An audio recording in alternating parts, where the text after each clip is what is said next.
என் அன்புக்குரிய கர்த்தருடைய பிள்ளைகளே, இந்த நாளிலே யாக்கோபின் புஸ்தகம் 2ஆம் அதிகாரம் 19ஆம் வசனத்தில் நாம் இப்படி வாசிக்கிறோம். தேவன் ஒருவர் உண்டென்று விசுவாசிக்கிறாய், அப்படி செய்கிறது நல்லதுதான், பிசாசுகளும் விசுவாசித்து நடுங்குகின்றன. அல்லேலூயா. கவனிங்க, தேவன் ஒருவர் உண்டென்று விசுவாசிக்கிறாய்.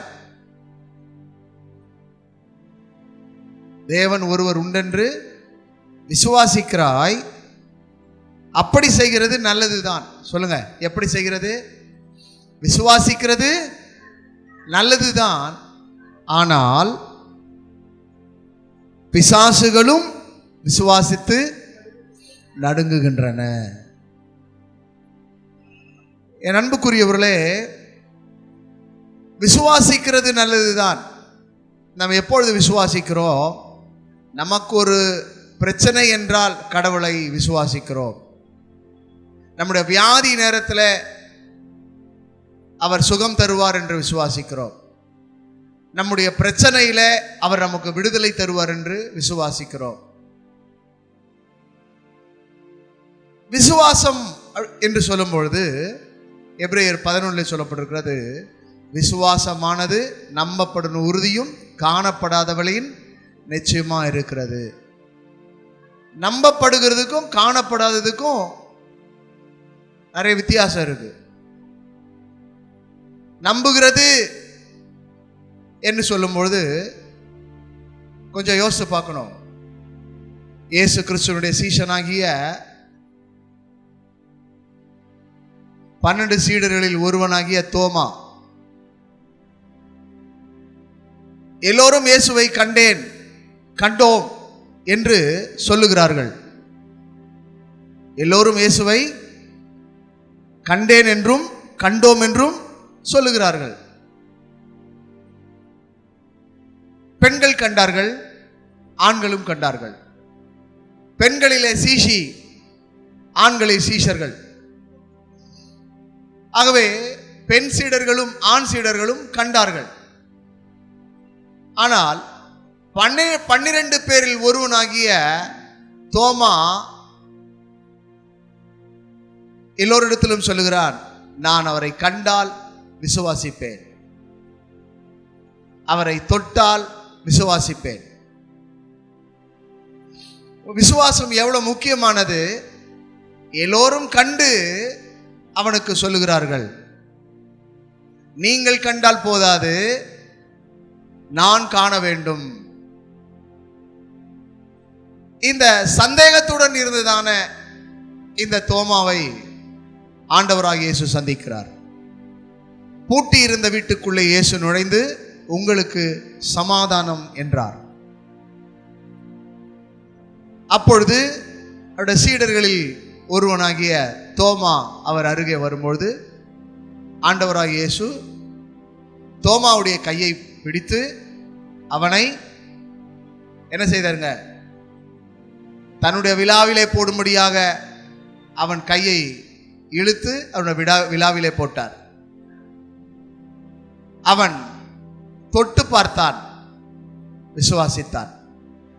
தொட்டு பார்த்தான், விசுவாசித்தான். கண்டான். கண்டால் போதாது, தொட்டு பார்க்க வேண்டும் என்று தொட்டு பார்த்தான். ஆகவே அவனுக்குள்ள விசுவாசம். அவனுடைய விசுவாசம் என்ன? தொட்டால் தான், கண்டால் அல்ல. இப்போ இந்த தோமாவுக்குள்ளே இந்த விசுவாசம் உறுதியாக்கப்பட்டது, நம்பிக்கை உறுதி பண்ணப்பட்டது. ஆகவேதான் இயேசு உயிர்த்தெழுந்த பிறகு ஒரு சில காலங்கள் அவன் எருசலேமிலிருந்து இந்தியாவுக்கு வந்தான். புனித தோமையார் இந்தியாவுக்கு வந்தார். அப்போஸ்தலர்களில் ஒருவர் இந்தியாவுக்கு வந்தார். இந்தியாவுக்கு வந்தவர் ஆண்டவராகிய இயேசுவை பிரசங்கித்தார். அவர் மூலமாக இந்தியாவிலே அநேக திருச்சபைகள் கட்டப்பட்டது. அநேக மக்கள் மனம் திரும்பி ரட்சிக்கப்பட்டார்கள். இன்றைக்கு இந்தியா முழுதும் பட்டணங்களிலும் கிராமங்களிலும் திருச்சபைகள் கட்டப்பட்டு வருகிறது. இந்தியாவிலே தோமாவின் மூலமாய் சுவிசேஷம் அறிவிக்கப்பட்டது. புனித தோமாவின் மூலமாக, அப்போஸ்தலர் தோமாவின் மூலமாக என்ன உண்டாச்சு?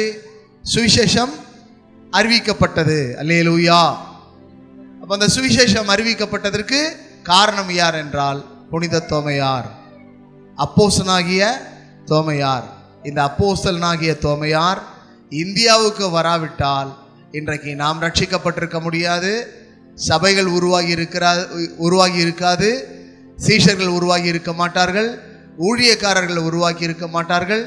அதற்கு காரணம் கர்த்தராகிய இயேசு புனித தோமாவை சந்தித்து அவனோடு பேசி அவனுக்கு விசுவாசத்தை உண்டாக்கி அவனை நம்ப வைத்து அவன் மூலமாக தம்முடைய ராஜ்யத்தை கட்டும்படியாக கர்த்தர் புனித தோமாவை இந்தியாவுக்கு அனுப்பினார். அல்லேலூயா. ஆகவே வேதம் சொல்லுகிறது, நீ விசுவாசிக்கிறாய் நல்லதுதான். சொல்லுங்க, நீ விசுவாசிக்கிறாய் நல்லதுதான். தேவன் ஒருவர் உண்டென்று நீ விசுவாசிக்கிறாய். எப்போ? தொட்ட பிறகு. சொல்லுங்க, தொட்ட பிறகு. சிலர் அநேகர் ஆண்டவரை ஏற்றுக்கொள்வதற்கு இயேசு எனக்கு ஒரு அற்புதம் செய்யட்டும், இயேசு எனக்கு ஒரு அதிசயம் செய்யட்டும், இயேசு என் நோய்களை குணமாக்கட்டும், நான் பிறகு அவரை நம்புகிறேன், பிறகு நான் அவரை விசுவாசிக்கிறேன், பிறகு நான் அவரை ஏற்றுக்கொள்கிறேன். நிபந்தனைகள் வைக்கிறார்கள். என்ன வைக்கிறாங்க? இல்ல, ரட்சிப்பை பெறுவதற்கு நிபந்தனைகள், இயேசுவை ஏற்றுக்கொள்வதற்கு நிபந்தனைகள். ஆகவே நிபந்தனையோடு கூட தான் இயேசுவை ஜனங்கள் ஏற்றுக்கொள்கிறார்கள். அவர் எனக்கு விடுதலை கொடுத்தால், அவர் எனக்கு சுகம் கொடுத்தால், அவர் என்னை ஆசீர்வதித்தார், அவர் எனக்கு வேலை கொடுத்தால், அவர் என் பெண்ணுக்கு திருமணம் நடத்தினால், எனக்கு ஒரு வீட்டை கொடுத்தால், எனக்கு சம்பள உயர்வு கொடுத்தால், எனக்கு பதவி உயர்வு கொடுத்தால் நான் விசுவாசிக்கிறேன். நான் சொல்லுகிறேன், அப்படி நீ இயேசுவை ஏற்றுக்கொள்ள வேண்டிய அவசியம் இல்லை.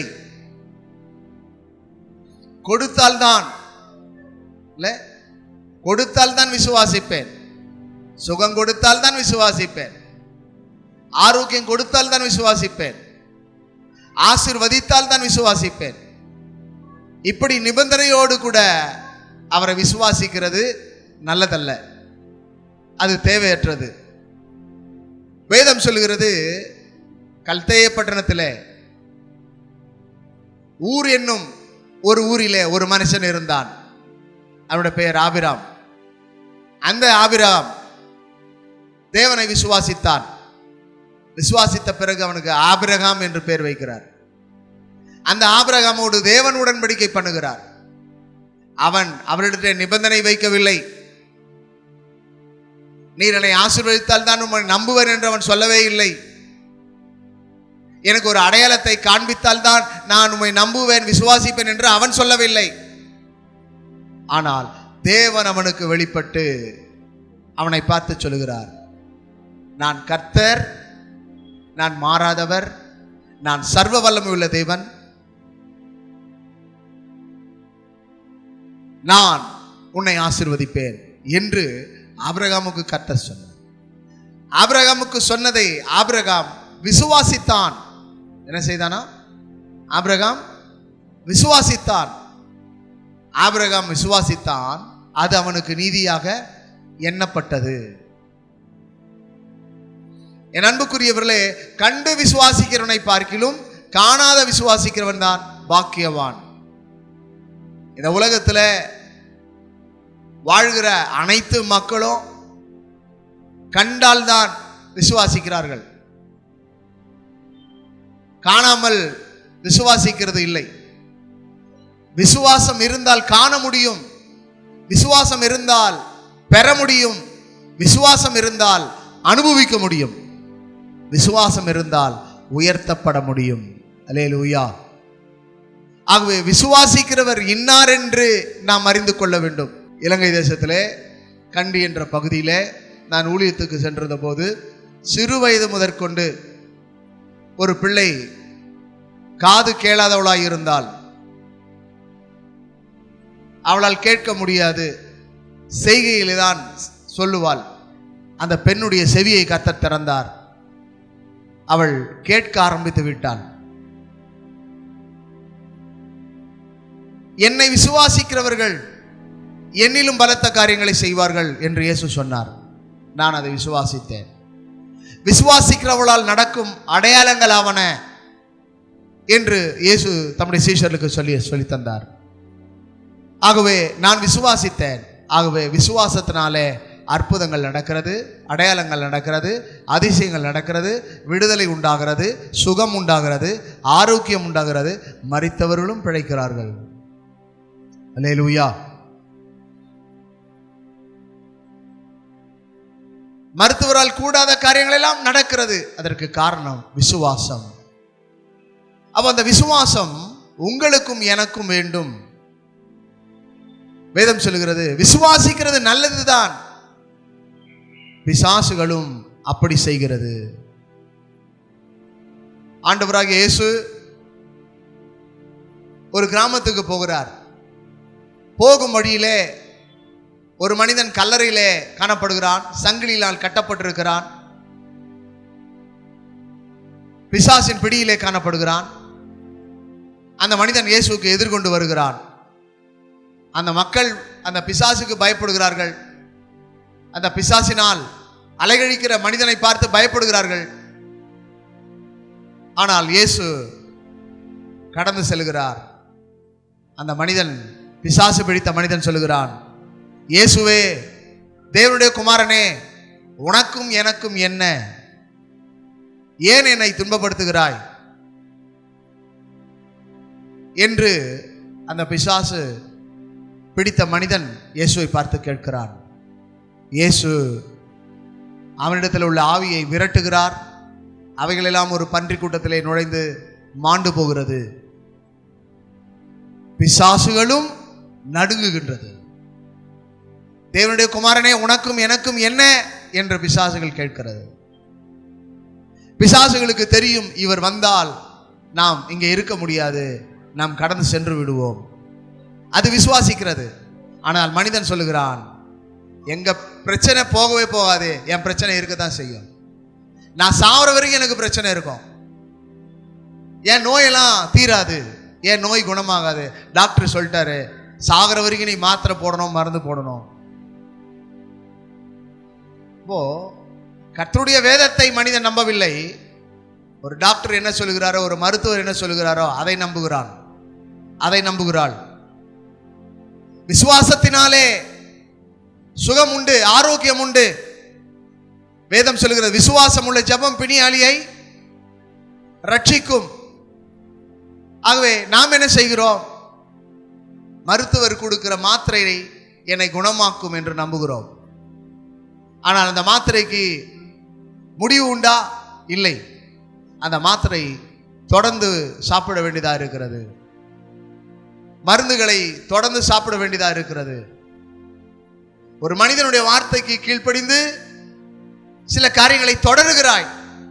ஆனால் கர்த்தருடைய ஊழியக்காரன் ஜெபியுங்கள் என்று சொல்லும்போது ஜெபிக்கிறதுக்கு மனமற்று காணப்படுகிறீர்கள். ஜெபம் இல்லை, ஜெபம்தான் ஜெயம், ஜெபம்தான் சுகம் தரும், ஜெபம்தான் விடுதலை தரும், ஜெபம்தான் வெற்றி தரும், ஜெபம்தான் ஆசீர்வாதத்தை தரும். ஆனால் நான் சொல்லுகிற இந்த ஜெபத்தை ஏறெடுப்பது கிடையாது. மருத்துவர் கொடுக்கிறதான அந்த மருத்துவ சீட்டில் என்ன எழுதி கொடுக்கிறார்களோ அதை தொடர்ந்து செய்து கொண்டிருக்கிறீர்கள். வாரம் அல்ல, மாதம் அல்ல, வருடக்கணக்காய் தொடர்ந்து செய்து கொண்டு வருகிறீர்கள். ஆனால் நீங்கள் தொடர்ந்து ஜெபிப்பீர்களானால் தெய்வீக சுகம் அடைவீர்கள், தெய்வீக விடுதலை பெறுவீர்கள், தெய்வீக ஆரோக்கியம் பெறுவீர்கள், தெய்வீக ஆசீர்வாதம் பெறுவீர்கள், தெய்வீக சமாதானம் பெறுவீர்கள், தெய்வீக சந்தோஷம் அடைவீர்கள். உங்களோட வாழ்க்கையில அனைத்து காரியங்களையும் கர்த்தர் வாய்க்க பண்ணுவார். ஜெபம் மிக முக்கியமானது. தேவன் ஒருவர் உண்டென்று விசுவாசிக்கிறாய், நல்லதுதான். ஆனால் அந்த விசுவாசம் ஒரு நாள் 2 நாள் அல்ல, வாழ்நாள் எல்லாம் அந்த விசுவாசம் உன்னை தொடர வேண்டும். நீ எவ்வளவு விசுவாசிக்கிறாயோ அவ்வளவு உனக்கு நன்மை உண்டு. விசுவாசிக்கிறவனுக்கு எல்லாம் கூடும். விசுவாசிக்கிறவனுக்கு எல்லாம் கூடும். பாருங்கள், ஒரு பெண் 12 வருடமாய் பெரும்பாடு காணப்படுகிறது.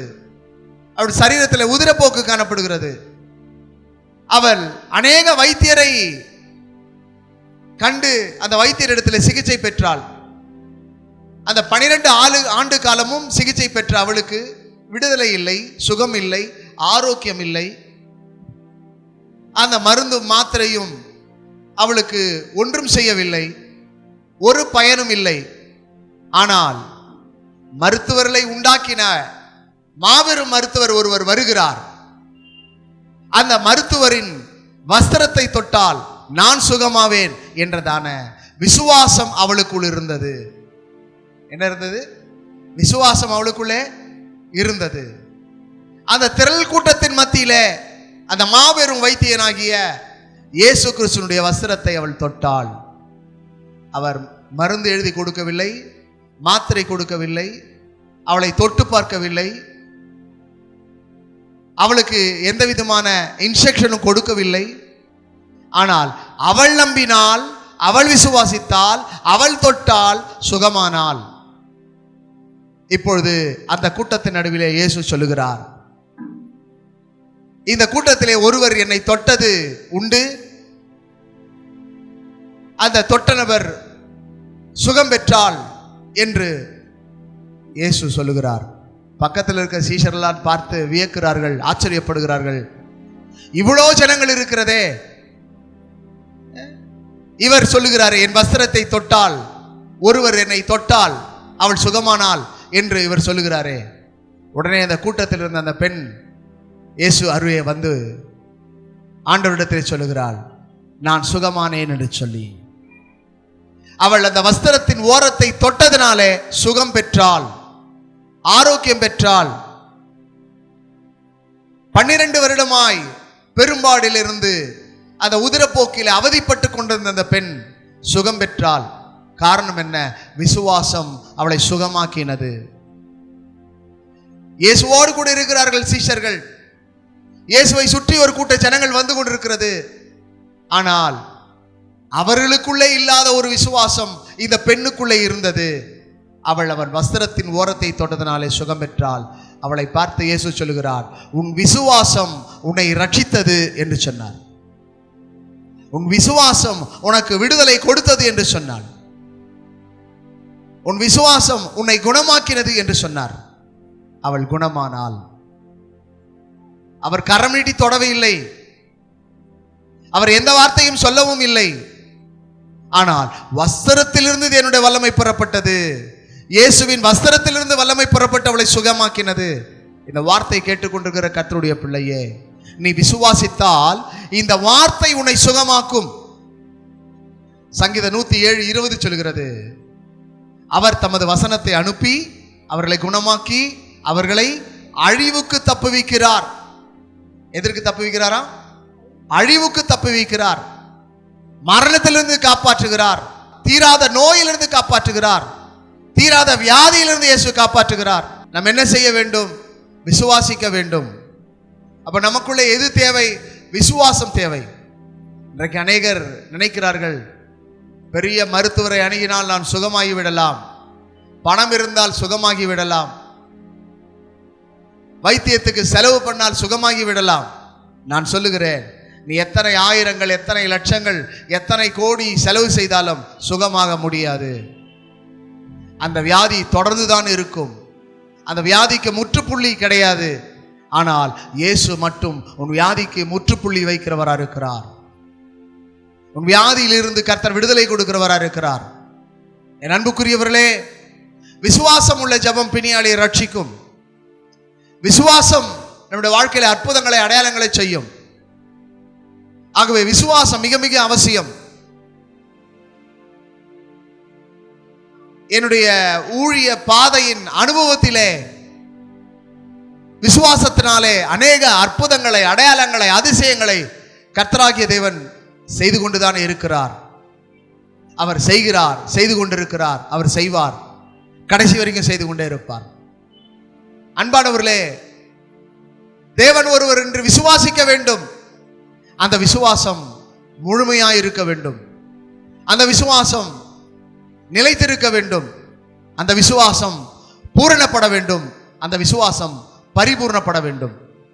அந்த பரிபூர்ண விசுவாசம் பரிபூர்ண சுகத்தை கொடுக்கும், பரிபூர்ண ஆரோக்கியத்தை கொடுக்கும், பரிபூர்ண விடுதலையை கொடுக்கும், பரிபூர்ண மாற்றத்தை கொடுக்கும், நாற்றமுள்ள வாழ்க்கையை மாற்றி அமைக்கும். ஒரு சகோதரி வீட்டு வேலை செய்து கொண்டிருந்தால், அந்த சகோதரி அவளுக்கு தலையிலே பிரச்சனை, நரம்புலே பிரச்சனை, அவள் பேச முடியாது என்று சொல்லிவிட்டார்கள். அவளுடைய நிலை அப்படியே இருக்கும், அவளால் ஒன்றும் செய்ய முடியாது, படுக்கையிலே தான் எல்லாமே இருக்கும் என்று சொன்னார்கள். நான் சொன்னேன், ஆண்டவரை விசுவாசியுங்கள், ஆண்டவரை நம்புங்கள், கர்த்தர் குணமாக்குவார், கர்த்தர் ஆரோக்கியம் தருவார் என்று சொன்னேன். குறைஞ்சபட்சம் இப்பொழுது 22 ஆண்டுகள் ஆகிறது. அந்த சகோதரி ஆரோக்கியமா இருக்கிறாள். தன்னுடைய பிள்ளைகளுக்கெல்லாம் திருமணம் செய்து முடித்து விட்டாள். இப்பொழுதும் அவள் வேலை செய்து கொண்டிருக்கிறாள். கர்த்தர் அவளை கைவிடவில்லை. மருத்துவர்கள் எல்லாம் அவள் படுக்கையிலிருந்து எழுந்திருக்க முடியாது என்று சொன்னார்கள். ஆபரேஷன் சிகிச்சை அளித்தும் ஒரு பலனும் இருக்காது என்று சொன்னார்கள். ஆனால் நான் விசுவாசிக்கிறவர் அவளை எழுப்பினார். அவள் இன்றைக்கும் உயிரோடு இருக்கிறாள். இன்றைக்கும் அவள் ஆரோக்கியமா இருக்கிறாள். என் அன்புக்குரிய தேவனுடைய பிள்ளையே, இந்த வார்த்தையை கேட்டுக்கொண்டிருக்கிற கர்த்தருடைய பிள்ளையே, 100க்கு அதிபதி அப்படிதான் ஆண்டவராகிய இயேசுவினிடத்திலே வந்தான்.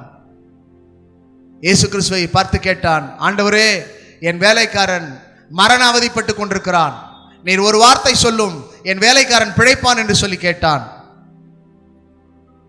இயேசு அவனை பார்த்தார். அவன் சொன்னான், ஆண்டவரே, நீர் என் வீட்டுக்கு வருவதற்கு நான் பாத்திரன் அல்ல, நீர் ஒரு வார்த்தை சொன்னால் போதும், என் வேலைக்காரன் பிழைப்பான் என்று சொன்னான். அந்த 100க்கு அதிபதிக்கு இயேசு கிறிஸ்துவின் வார்த்தையின் மீது விசுவாசம் இருந்தது. ஆகவே அந்த விசுவாசம் 100க்கு அதிபதியின் வேலைக்காரனை சுகமாக்கினது. இயேசு சொன்ன நேரம், வேலைக்காரன் சுகமான நேரம் ஒரே நேரமாய் இருந்தது. அவன் சுகமானான். மரண படுக்கையிலிருந்து கர்த்தர் அவனை எழுப்பினார், அவனை குணமாக்கினார். அந்த 100க்கு அதிபதி தன் வீட்டுக்கு போனான். வேலைக்காரனை பார்த்தான். வேலைக்காரன் எழுந்து உட்கார்ந்திருந்தான், எழுந்து நடமாடினான். அவன் சுகம் பெற்றான், அவன் ஆரோக்கியம் பெற்றான். என் அன்புக்குரியவர்களே, ஒரு 100க்கு அதிபதியினுடைய விசுவாசம் அவருடைய வேலைக்காரனை சுகமாக்கினது. எத்தனையோ வருட காலமாய் ஆலயத்துக்கு வந்து கொண்டிருக்கிறீர்கள், உங்களுக்கு அந்த விசுவாசம் இல்லையே. எத்தனையோ காலமாய் நான் கிறிஸ்தவன் என்று சொல்லிக் கொண்டிருக்கிறீர்கள், உங்களுக்கு அந்த விசுவாசம் இல்லையே. விசுவாசம் வேண்டும். இந்த விசுவாசம் தான் உங்கள் வாழ்க்கையை வெற்றியடைய செய்ய முடியும். இந்த விசுவாசம் தான் உங்களுக்கு தெய்வீக சுகத்தை கொடுக்க முடியும். இந்த விசுவாசம் தான் தேவனுடைய மகிமையை காண முடியும். இந்த விசுவாசத்தினால் தான் எல்லாம் கூடும்.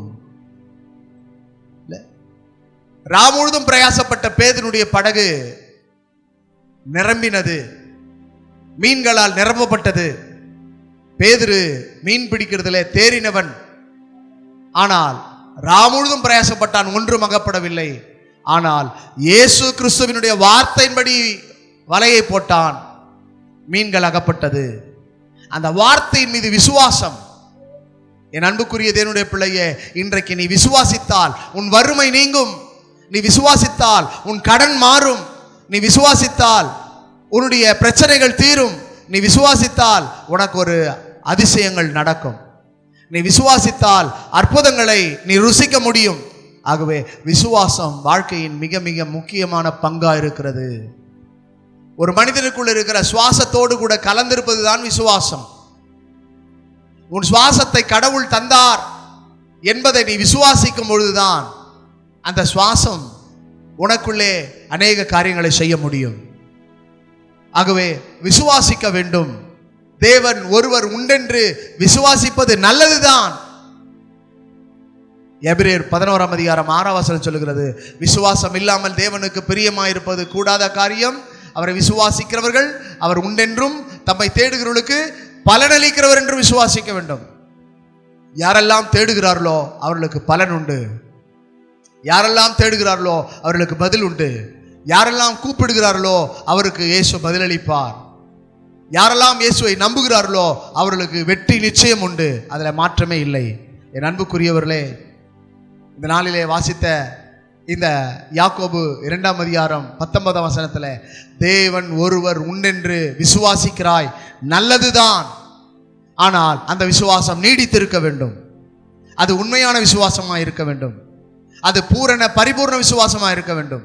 ஏனென்றால் பிசாசுகளும் அவரை விசுவாசிக்கிறது. இயேசு யார் என்றால் பிசாசு சொல்லுகிறது, நீர் தேவனுடைய குமாரன், நீர் உன்னதமான தேவனுடைய குமாரன். பிசாசுக்கு தெரிகிறது அவர் யார் என்று. மனிதனே, உனக்கு தெரியவில்லையே. மகனே, மகளே, உனக்கு தெரியவில்லையே இயேசு யார் என்று. இயேசு தேவனுடைய குமாரன். தேவனுடைய குமாரனை யாரெல்லாம் விசுவாசிக்கிறார்களோ அவர்களுக்கு விடுதலை உண்டு. அவர் மரியாளின் குமாரன் அல்ல, அவர் யோசேப்பின் குமாரனும் அல்ல, அவர் தேவகுமாரன். அவர் உன்னதமானவருடைய குமாரன். ஆகவே மரியாளின் குமாரனை விசுவாசித்தால் ஒன்று நடக்காது. யோசேப்பின் குமாரனை விசுவாசித்தால் ஒன்று நடக்காது. தேவகுமாரனை விசுவாசித்தால் உன் வாழ்க்கையில எல்லாம் நடக்கும். தேவகுமாரனை விசுவாசித்தால் உன் வாழ்க்கையில அற்புதங்கள், அடையாளங்கள், அதிசயங்கள் நடக்கும். அதுல மாற்றம் இல்லை. தேவனுடைய குமாரனை விசுவாசித்தால் மரித்தவனும் உயிரோடு கூட எழுந்திருப்பான். பெத்தனியா ஊரிலே மார்த்தாள், மரியாள், அவருடைய சகோதரனாகிய லாசரு மரித்து போனான்.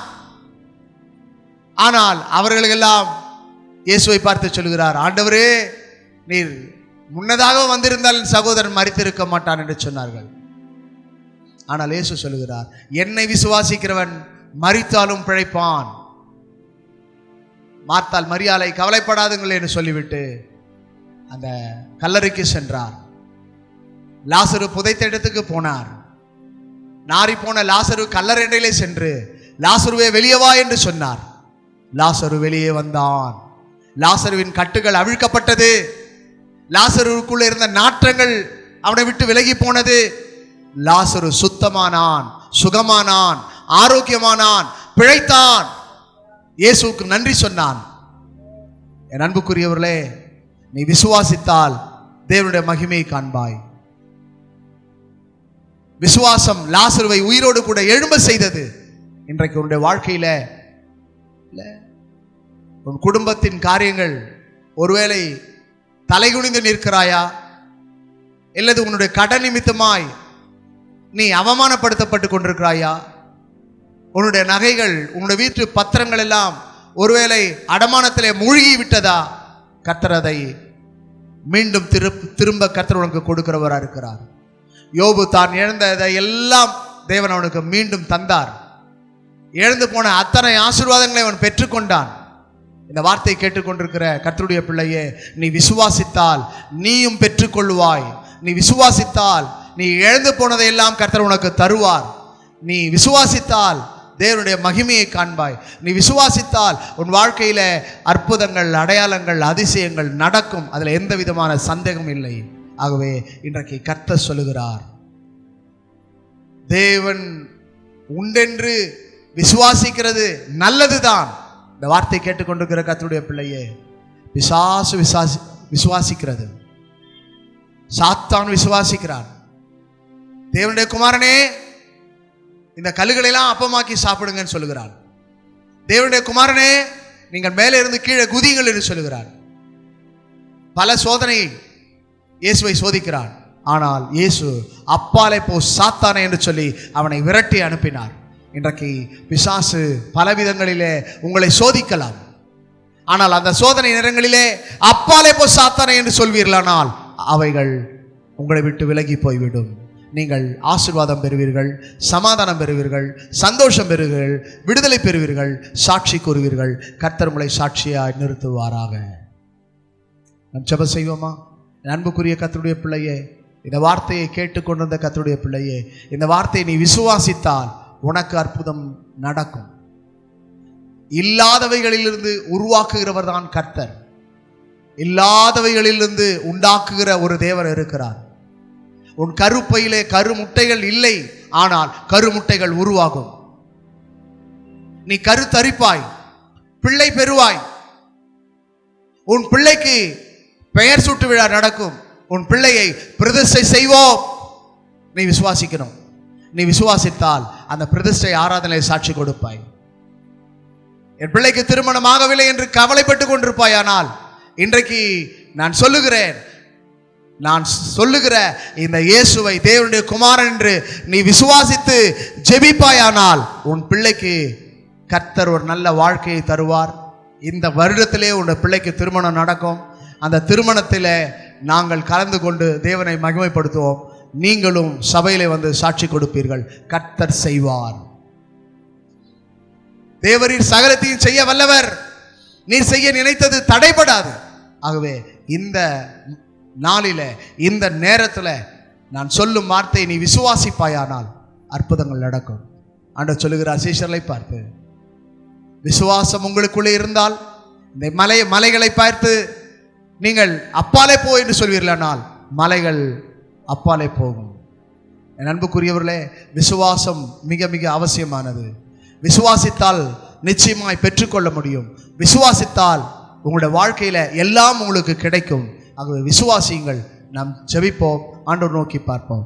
நல்ல பிதாவே, நல்ல விளைக்காய் ஸ்தோத்திரம். இதனால கேட்ட வார்த்தைக்காய் ஸ்தோத்திரம். இந்த யாக்கோபு 2ஆம் அதிகாரம் 19ஆம் வசனத்துல தேவன் ஒருவர் உண்டென்று விசுவாசிக்கிறது நல்லதுதான். ஒவ்வொருவரும் விசுவாசிக்க கிருபை தாரும். ஆண்டவரே, மருத்துவத்தையோ மருந்துகளையோ உலகத்தையோ உறவுகளையோ நண்பர்களையோ ஆண்டவரை நம்புவதை பார்க்கிறோம், விசுவாசிப்பதை பார்க்கிறோம். கர்த்தராகிய உம்மை விசுவாசிக்க, இயேசுவாகிய உம்மை விசுவாசிக்க, தேவகுமாரனாகிய உம்மை விசுவாசிக்க ஒவ்வொருவருக்கும் உதவி செய்வீராக. எல்லா அவிசுவாசங்களை அவநம்பிக்கையை எடுத்து போடும். ஒவ்வொருடைய வாழ்க்கையில உண்டான ஆசீர்வாதங்களை, வெற்றியை, மகிழ்ச்சியை கட்டளையிடும்படி ஜெபிக்கிறோம். கர்த்தருடைய கரம் இந்த நாளிலே ஒவ்வொருடைய வாழ்க்கையில அற்புதங்கள், அடையாளங்கள் செய்யட்டும். நன்மை செய்யும், பாதுகாத்துக் கொள்ளும், பெரிய காரை செய்யும். இயேசு ரட்சகர் நாமத்தில் பிதாவே, ஆமென். கர்த்தர் தாமே உங்கள் ஒவ்வொருவரையும் ஆசீர்வதிப்பாராக. கர்த்தர் உங்களோடு இருப்பாராக. ஆமென்.